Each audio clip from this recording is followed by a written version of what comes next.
Hey everybody, it's Rev Tim here in the sanctuary at the Unitarian Universalist Church of Fresno, and I have a pastoral message that I am going to deliver in just a moment or two, but I want to give a little bit of time for people to join the live stream if they wish. So I'm not going to deliver the message yet. We're going to kind of just hang out together for a few moments. It's kind of cool to be back in the sanctuary with our beautiful chalice behind us. Although I confess it's a little haunting because it's empty. And the last time that we were together, this sanctuary was pretty much full on a Sunday morning. And then it was jam-packed for our memorial service for Patrick Lucy. And then it's been empty.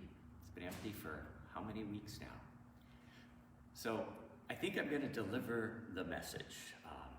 So as you may know, yesterday, our president of the denomination, Reverend Susan, released a letter to all congregations suggesting and urging that we continue to meet virtually for the next year and 2 weeks. So it would not be until the end of May 2021 before we would consider being church in person.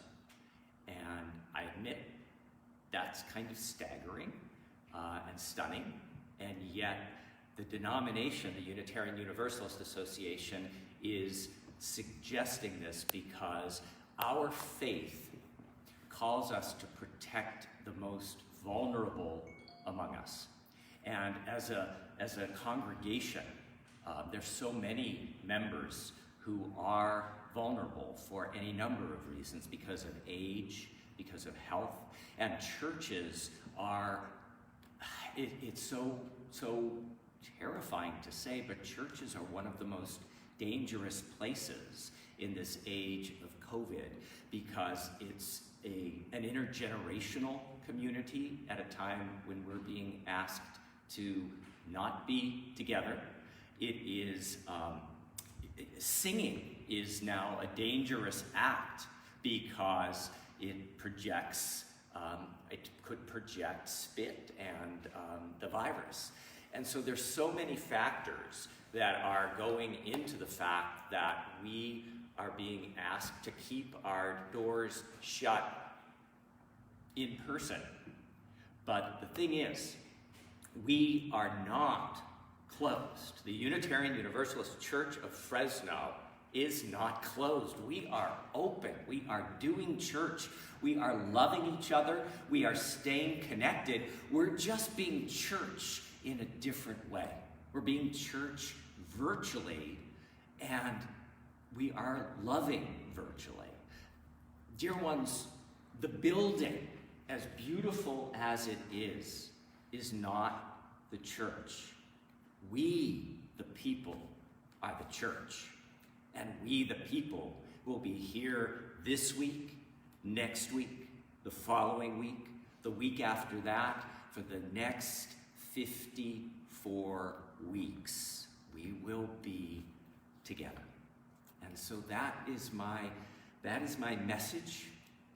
It's going to be a choice that we make to stay engaged and stay together. Of course, as this unfolds, it may be that in several months it'll be safe for small groups to carefully gather on campus. We don't know that, but the denomination is saying being open and see how things unfold, but be prepared to continue church virtually until the end of May 2021. So I have no idea if there's actually anybody watching this at this point, but if you have any questions, just write those into the comment box and we'll see that, and then I can answer it.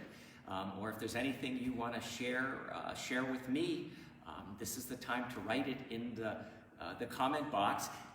Danny is here with me. We're socially distanced, and Danny has a mask on, so she's safe and I'm safe. But we really felt like we wanted to be with you in person this morning to share the news if you hadn't heard it, and also be able to answer any questions that you might have.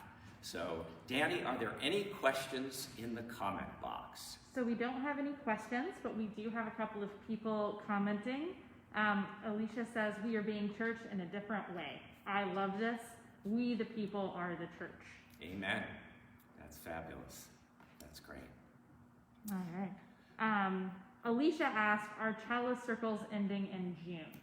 That is a fabulous question, and they aren't. We're going to continue meeting as Chalice Circles. For folks who don't know, Chalice Circles are groups of 8 to 10 people who meet twice a month with a trained facilitator.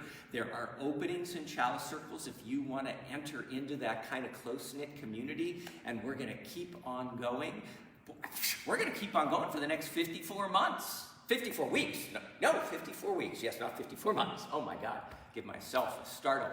The other thing is we now have starting up caring circles, which hopefully you saw the memo about that, where the congregation has been divided into groups of 8 people with a facilitator who will be checking in with members of that 8 group weekly, and also if that group wants to gather together via Zoom, we're also going to facilitate that.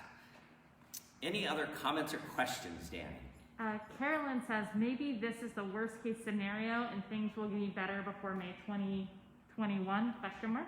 That is a great point. What the denomination is asking us to do is to think prudently and to anticipate that we will meet virtually until the end of May 2021.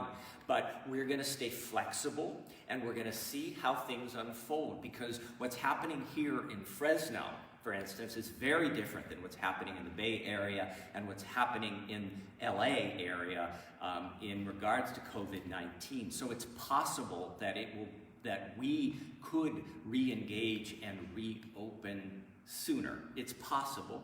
And the board, our staff, and myself, we're all going to be just watching things and see how it unfolds. Connie has a finance question.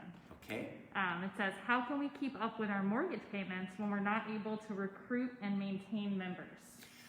Well, that is a great question. Again, it's going to be kind of watching to see how it unfolds. So in March, we ran an $11,000 deficit. April, our finances were much stronger. We did not have a deficit. The money was coming in. So we're going to watch this month to month to month, and then make decisions financially, economically, based on our present reality. I'm not going to pretend it's going to be tough. It's going to be hard.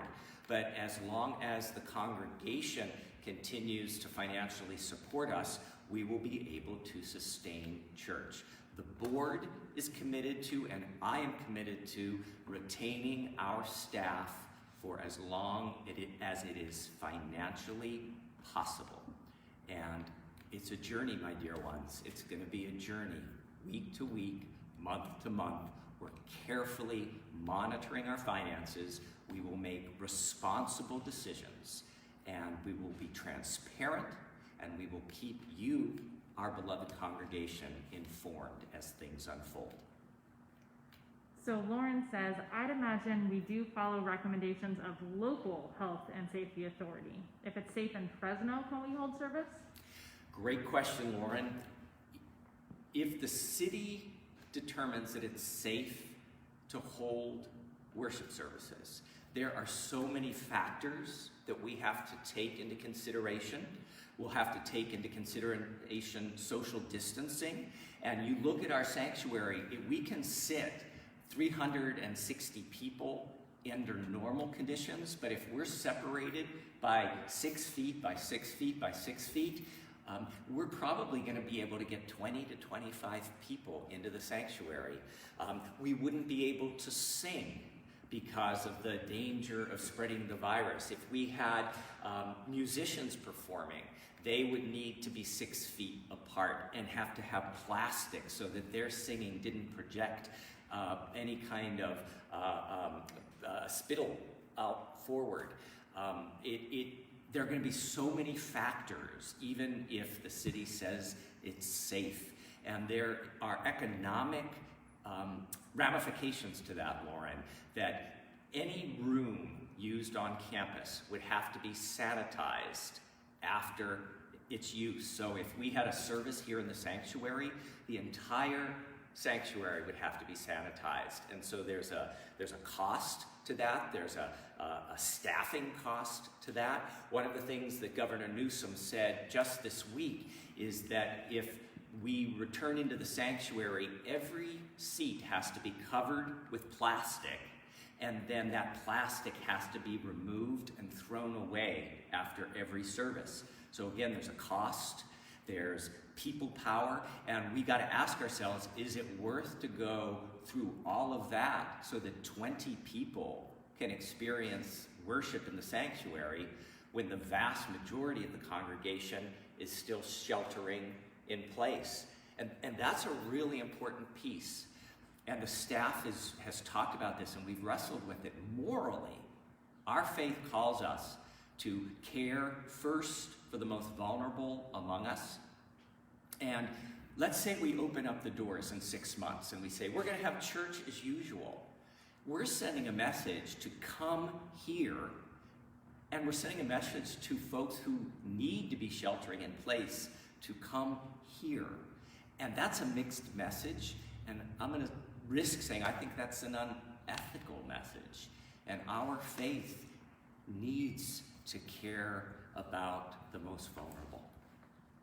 Any other comments or questions, Danny? So I think we might have already kind of skirted around this, but Jackie asks, is there any discussion regarding our Mayor Brand's plan for opening the church in our city? So I am part of the Mayor's Clergy Caucus, which are 25 clergy members who meet quarterly with the mayor.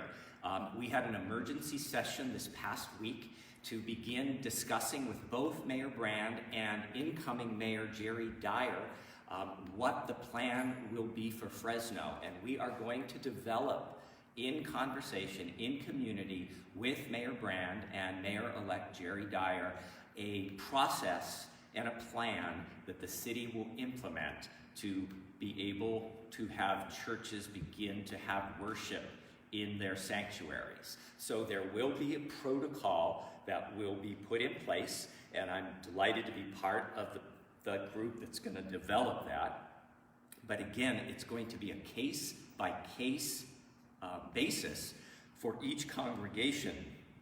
For instance, a congregation like Cross City, which has unlimited money and has a huge staff and has a massive sanctuary, they may be able to move forward in having worship much faster than we do because we don't have unlimited finances, we don't have a massive staff, and we have a beautiful sanctuary, but it's a smaller sanctuary that doesn't have the capacity for massive social distancing. So we're going to have to take all of that into consideration, Jackie. So I think Connie might be joking, but she says, let's meet outdoors once larger gatherings are permitted. It worked great for Jesus. I love it. We've already reached out to the city to see what the guidelines are for open air worship and what would it mean for us, for those who are willing and able, and for those who it's safe to do it.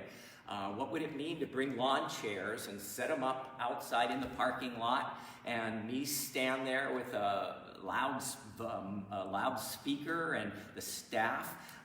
So we're looking into that. We've already asked the city for those guidelines and we're waiting. One thing that we're going to do very soon for folks who it's safe to leave the house, we're going to do an all-staff drive-by where we will be socially distanced in the parking lot, and we're going to invite the congregation to come, and you'll be able to drive by. We can wave and say hello at a safe distance so that you feel connected both to the campus and also to this amazing staff team that we have. So Bill says, The church has offered comfort to me so often through the years.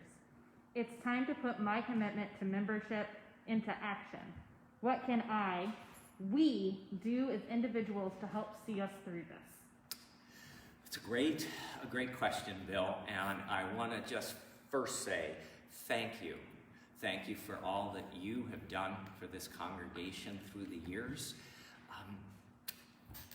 What it means to be in a covenanted church community is that those of us who have financial resources, we need to keep that flowing to the congregation to make up for those of us who, because of COVID-19, don't have the financial resources. So financial support is going to be key. I'm not going to sugarcoat that at all. We are going to need that income stream for the next year so that we can retain the staff. But the other thing, and I'm going to talk about this Sunday in my homily, each one of us has to make the choice to stay engaged. Each one of us has to make the choice to show up each Sunday for worship. Each one of us has to make the choice to show up on Tuesday night for spiritual reflection with Rev Tim. Each one of us has to make the choice that we are going to have our kids connect with Danny when she's leading a spirit school program, when Danny is leading Chalice Camp in a box this July. Each family is going to need to say, you know what, it's a priority for my high school student to go to YRUU on Saturday night and engage. That is going to be a choice. And if we don't make the choice to engage, we will fragment. And a church, the word religion is based on a word that says to make whole again, to create wholeness. And so we as a congregation and we as individuals are going to be called to make the choice to keep our congregation, our beloved congregation whole. And that's a day-by-day, week-by-week, month-by-month choice that we will make for the next possibly 54 weeks. Constance says, thanks for your guidance and leadership. Did you ever think your ministry would include a detailed discussion of spittle? Absolutely not. I gotta tell you, so I've been a minister for 20 years, and I became a minister because, and I've told this story before, as a gay man who was rejected by my faith of origin, when Unitarian Universalism welcomed me into Arlington Street Church in Boston and said, Tim, you are good, you are loved, you are whole exactly how you are, exactly who you are. It was a profound spiritual experience. And I felt called to be able to work with church communities, to be able to offer that kind of welcome to anybody for whatever reason who needed to come through our doors. Did I ever think that we would be inviting people into community virtually and not physically? Did I ever think I would be saying spittle in a live stream Facebook? No. But, you know, we are where we are. This is what it is. And we are all being called to step up to the moment. And I feel like I'm being called to minister in this moment. Danny, I know, is being called to minister in this moment. Our staff, they are working so hard. You have no idea how much work is going on behind the scenes. They are committed to stepping up for you. And again, this is where you need to step into this moment, into this occasion, and choose to continue to be this amazing, and you are an amazing congregation. I don't know if you know that. I've seen congregations across this country. What we have here is special. there's an energy, there's a vitality, there's an engagement, there's a welcome that is extraordinary. You are extraordinary. We are extraordinary. And I hope you know that, and I hope you know how blessed I feel to serve as your minister. Kalia says, record scratch, Chalice Camp in July. Can you talk more about that? Actually, Danny, you're here. They can't see you, but I can move out of the way, I think safely, and maybe you tell everybody about, we're going to have Chalice Camp in a box, we're going to have Spirit School in a box. Oh, and we have so many amazing adult programs that we've been thinking about and planning. So there's going to be so many ways for you to engage, both during the day and in the evening. I'm going to press pause for me, get out of the way, and a round of applause and cheers for our amazing Danny. I don't know how we would be doing half of what we're doing without her energy, vision, and passion for us as a church community. So, Danny, come on in. Hi, guys. I'm going to take my mask off because I think I'm pretty muzzly. I get pretty muzzled with my my mask on. As my nephew says, you look like Bane and you sound like it too. So Chalice Camp in a Box is an idea that we had, and Spirit School team discussed this just on Sunday.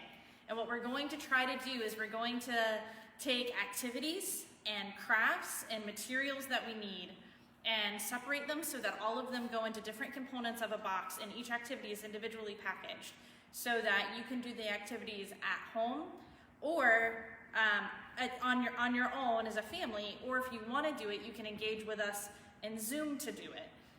So we're going to do Facebook Live videos, we're going to do Zoom calls so that we mix everything together, and we're going to send home all of the things that you would need to do Chalice Camp. And while it won't be the same as being together, it will be a whole different way of creating community. We'll make a Chalice Camp Facebook group, a Chalice Camp Remind, so that we can have a really vibrant, engaged group. I know that I talked to JRUU about it last night, and they are so excited to help and to be there and be silly with our younger Chalice Camp participants. So Chalice Camp in a Box is 100% still going to go forward. We are thinking that we will launch in mid-July, because we know that school will be out then, and we feel like that's a time where everybody might have a little bit more bandwidth to start coming back to Zoom meetings. We know that kids are super zoomed out from what they're doing in school, and we want to be supportive of that. We also understand that kids really need to connect to one another right now, and that isolation is something that a lot of our young folks are feeling. So we're going to change the way that we've been doing our offerings. We've been doing 2 curriculum offerings a week for our kiddos who are in the elementary and younger age group. Now we're just gonna do 1. So starting next week on Mondays, we'll have our curriculum-based Kids Connect, and that'll look like it's always looked for since we've started, with our sharings and our gems of goodness and our curriculum together. And then on Fridays, it's gonna be Kids Check-In. So kids are gonna come and they're gonna get to talk. Our question today at noon is, what's your favorite thing in your room? So kids can show each other what their favorite thing in the room is, and then they can just play together and talk together and just be chill with one another. Because I think that a lot of us are just missing that connection. And a lot of what's being offered for our kids right now has been curriculum based, and maybe that's kind of missing a beat, because we know that our kids need to connect to each other, because church has always been about community, especially for young people, and safe space. So we're going to try to create that community and safe space online. Rolling into the fall and Spirit School in the fall, we're probably going to do something similar to what we're doing with Chalice Camp, and we'll make boxes each month for Spirit School, so that when we do our Spirit School things together, we actually have the materials all together. So you'll be able to pick those up from the church. A lot of this is in the brainstorming phase. A lot of it is possible that it's going to change, but that's kind of where we're at. That's what we're thinking. We're going to continue offering lots of adult religious education offerings. If you are interested in volunteering with Chalice Camp, I will be putting together Zoom meetings to see who wants to volunteer and help. We've got our first planning meetings coming up, so you would 100% expect to get more communication from me on that. So check your emails, check the Facebook. We'll go with more information on that. I'm going to go check the comment stream since I'm the one who's been touching the device to make sure there aren't any more comments. But I will turn the stage back over to Rev Tim. Thank you, Danny. So, two things. First, for us to do all of this or any of it, again, I'm going to circle back to those of us who have the financial capability to continue to honor your pledge, to make additional pledges. We need your financial support to do this. So being transparent there. The other thing that I'm going to share with you is that, and it's a concern. So I'm going to put it right out on the table. We are aware that our young families, for the most part, are overwhelmed. They're overwhelmed having to homeschool kids. They're overwhelmed with life. They're overwhelmed with financial insecurity. And most of our young families have stepped back from being connected to the church. Some haven't, and we love it that you're still engaged, like Alicia, thank you. But we know that a lot of our young families have said, you know, I can't factor in church. We know what you're doing, we love what you're doing, but it's more than we can take on. What we have to do for those families who are still engaged, you need to reach out to your friends in the church, the people you know, and say, hey, this will feed your family. This will feed your spirit. This will feed your soul. This will maintain your identity as a Unitarian Universalist. So come back, engage with us. And for those elders of the church who know some of those young families, and I know you do, you know, Bernadette Planting, I know you know almost every one of those families. I need you to reach out. I need you to call, to text, and say, we miss you, come back, because we need one another. We need to be together during this time. So I need to ask you to do that, because we want our families and our kids to stay connected so that they maintain that identity as Unitarian Universalists. Any other comments or questions, Danny? So Jim says, are we going to donate food to the Wesley Methodist Church Food Pantry? A great question. Our social justice team has been monitoring that, and I'm going to let them answer it.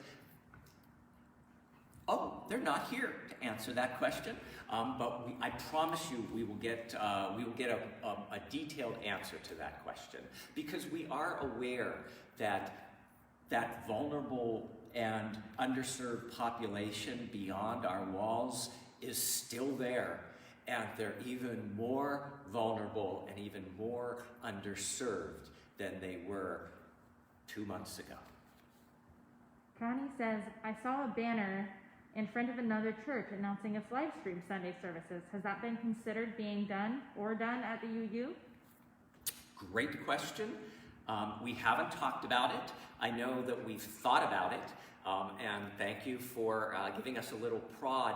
What we are going to be doing, and I think it arrives in the next week or so, just because I ordered it, we've bought a bunch of those sort of yard signs, and we're going to make a stream of thank yous along Alluvial Avenue, thanking all of those first responders, healthcare workers, truckers, grocery store clerks. We're going to have farmers, agricultural workers. We're going to have alluvial in front of our church. It's just going to be a beautiful cavalcade of appreciation and thanks.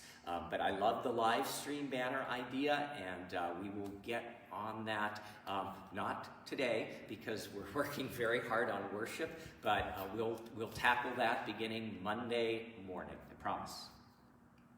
Vicky asks, is there a tangible way that elders can help our younger families? Danny, do you want to do you want to jump back in to give some thoughts on that? Yes, there are, and one of the thoughts that's popping into my mind is, and we talked about this 5 years ago when I was doing the candidating week before you decided to vote to accept me as your minister. We talked about putting in a sort of an adopt a grandparent program. And everybody got very excited. And you know, we've had some challenges in the last 5 years, and so we've never really moved forward with implementing it. But if there was an interest, both from the families and our elders for something like that, that comes to mind. Danny, I'm gonna let you pop back in.